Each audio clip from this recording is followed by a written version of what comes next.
Stock Tip. Best Stock Setups.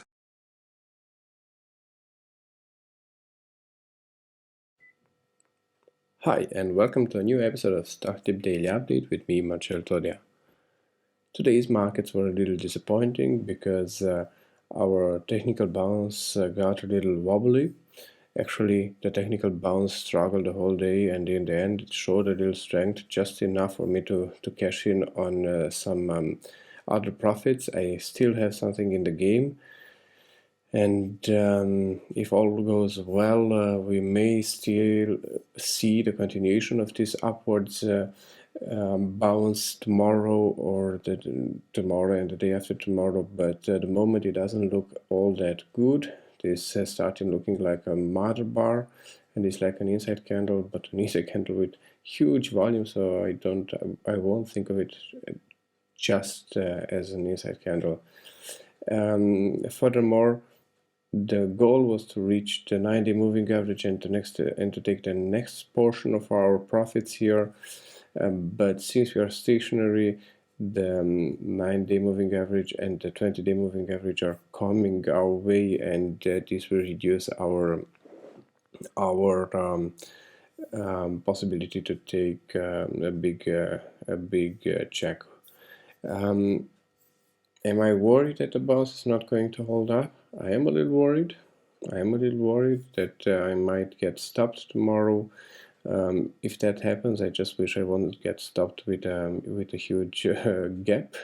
That would negate all my profits, and I'm still sitting on some healthy 3%, 3 or 4% this bounce.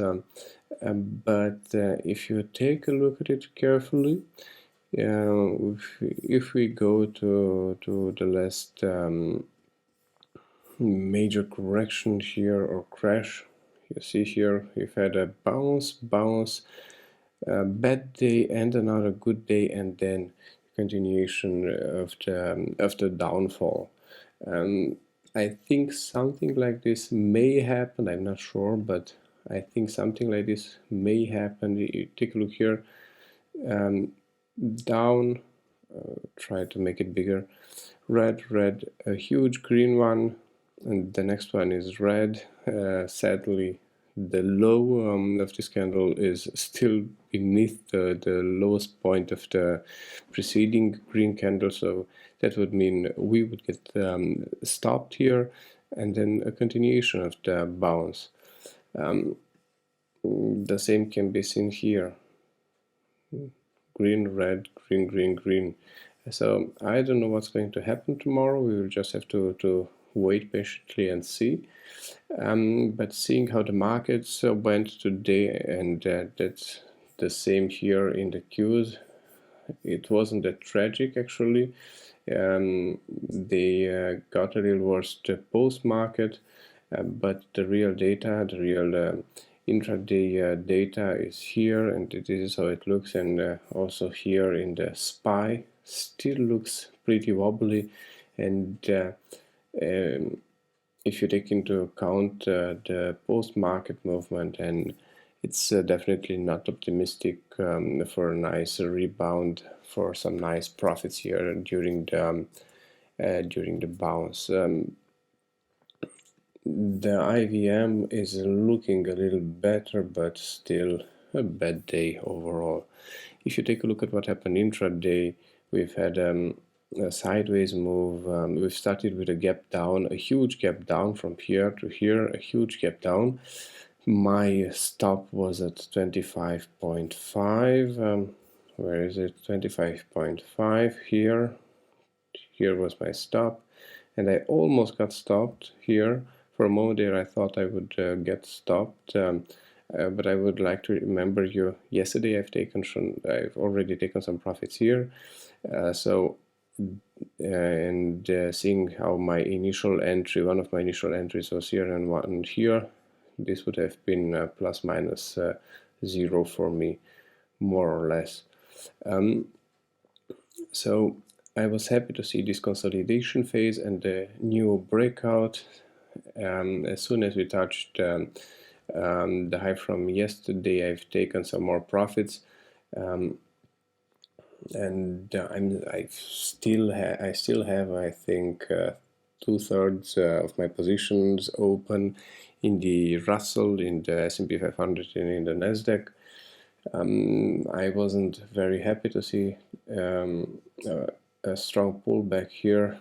We'll just have to wait and see what tomorrow brings. For here we were optimistic, here we are pessimistic, and hopefully we get to be optimistic again tomorrow. If the bounce continues, the strategy now would be to take a major part, so in whole 2/3 of our profits when we reach the 90 moving average, if we manage to reach it, and leave the rest. The stop is now at 428. Oh no, I think 429.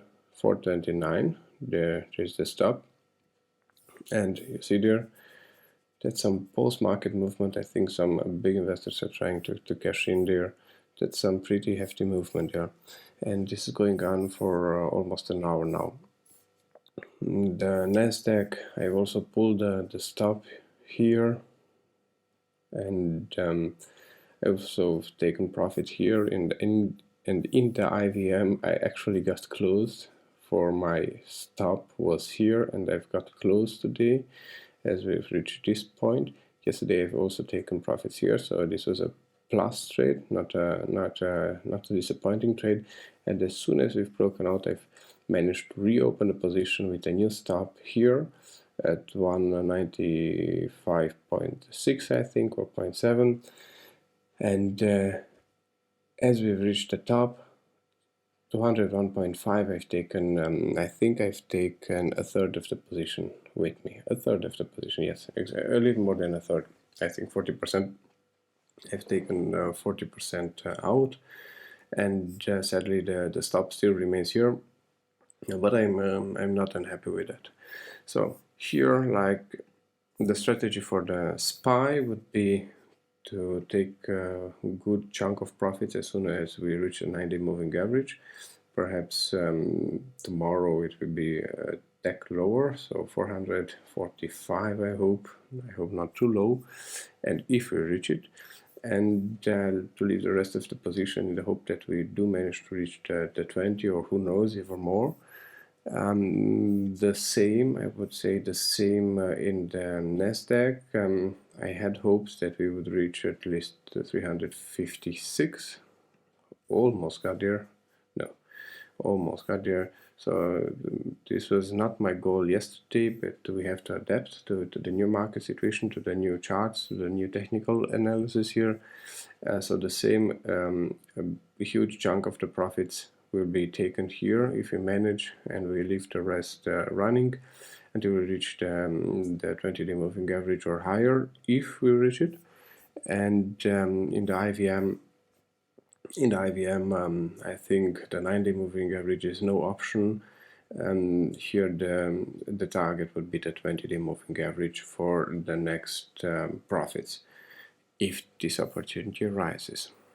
So this is our strategy for the next day, and these were our trades and our positions from today. Also, IRTC, my other position, still keeps going, still holds on. I don't know how much longer, but this is a minimal risk for me. I think in the range of $20-25 in total.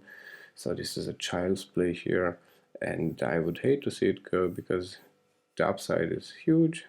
I think is a double up the upside. So if it holds up, it's nice. It's a nice title to still have, and if I don't have it, then I will feel a little cold. My portfolio is going to get a little cold with no position except this short and short-term swings here.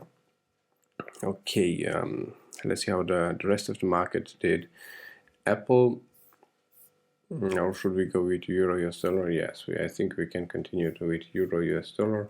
I was happy with the conversion of this. I pull it up here. With the conversion of my portfolio to US dollar. I still have a lot of. I'm still pretty much hedged here, and I've also profited with perhaps 1.5% portfolio value from the deterioration of this pairing today. I've told you before, my portfolio is valued in euro, so if I change it all in US dollar, my total amount in euro is going to grow if the dollar continues to lose traction. Oil did find some footing again and did manage to break out of this pullback. That's a nice thing to see, but I think we are still going to bump our heads at 245, and I think that's where the next pullback is going to come.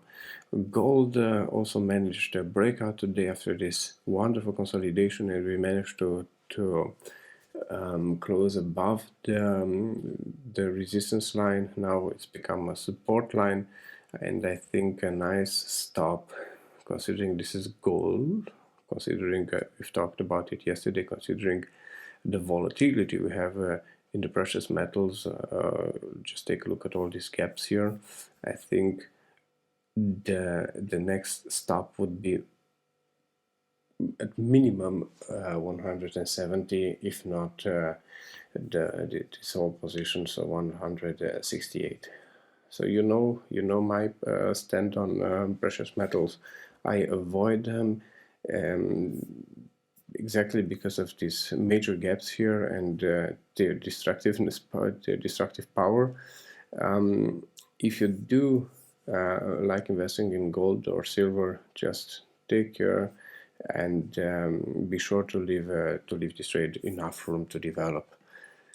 Otherwise, you may see sudden closures of your position. Silver, after this outside reversal here, silver has found a footing, has consolidated a little. It may just be that we see a new breakout before the end of the week, or a breakdown if we fall below 21.6. Okay. I've told you before, I think the movement in the markets is going to be given from the major stocks here. So Apple, I would have thought Apple reached its first potential here on the downside, its first target, and we would see a nice bounce. And I would hate to see a continuation of this downtrend, and I would hate to see that we fall so low that we touch the 200-day moving average before we get a bounce. I was hoping for a bounce in order to short it. We shall see what happens, but unless the whole market starts to go the right way, Apple won't also, and unless all these big titles here, Apple, Amazon, and company, are going to bounce, none of them are. Now, the whole market is just going to follow suit. Amazon also negated pretty much the bounce we've had yesterday, but I still think that this move south is far too vertical and far too unhealthy, and the pullback or the continuation of the pullback is imminent. I still think that, or if not a pullback, then a little bullish flag here for a couple of days, and then the continuation of the downwards movement. Only down, only south is no option. So we may see a bounce or we may see a bullish flag, but I just doubt that we can move down with such a speed and such a velocity here. Google, the same thing, negated the bounce we had yesterday and closed beneath yesterday's open. So it's pretty wild. And it's definitely not a time to go swinging. So no swing trades, remain in cash, and just try to stay on the right side of the market. You know, the trend is your friend, and at the moment this trend is negative, is a downward is a downward trend, and that means under no situation should you try to go against the market and start making major swings on breakout setups, for example. If you do want, then try to find some breakdown setups, some shorts here or there, or something intraday, but swings at the moment remain very, very dangerous. So that's it for today's free episode. We continue with some setups. If you liked and enjoyed our video, then don't forget to like and subscribe. And if you do have any questions, then you may leave them in the comment section. Don't forget to visit our website. You will find the links in the description. There you will also find many more setups. Naturally, it's not particularly the right time for them, but I also have a couple of shorts for you there waiting. Check it out, stock-tip.com, but the link is in the description. Okay,